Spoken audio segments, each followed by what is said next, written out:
ses doigts, 4 claviers et 82 jeux. En face de lui, 6500 tuyaux. Pour ce musicien, jouer sur cet instrument de l'Auditorium de Lyon est un privilège. Il est l'un des 3 seuls orgues de salle de concert de France.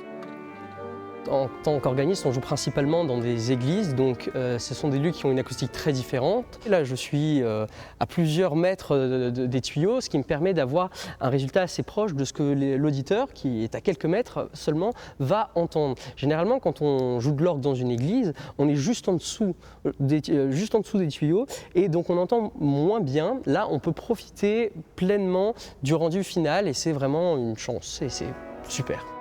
Si l'instrument est aujourd'hui lyonnais, son histoire a commencé à Paris en 1878.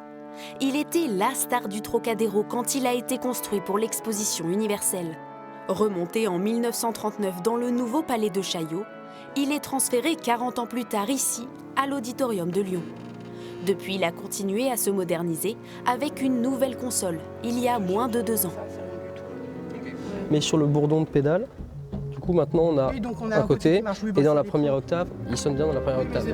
Il a l'air tout neuf, mais il a 150 ans presque. C'était un orgue romantique au 19e siècle. Il est devenu un orgue néoclassique et plus ouvert sur la musique contemporaine au Palais de Chaillot dans les années 30.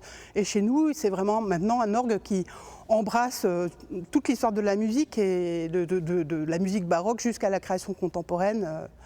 Et voilà, il sait tout faire, il est magnifique pour ça aussi. Dans l'ombre de la scène, il impressionne déjà. Mais une fois sous les projecteurs, le géant prend toute sa démesure, prêt à faire vibrer les murs et à époustoufler les spectateurs.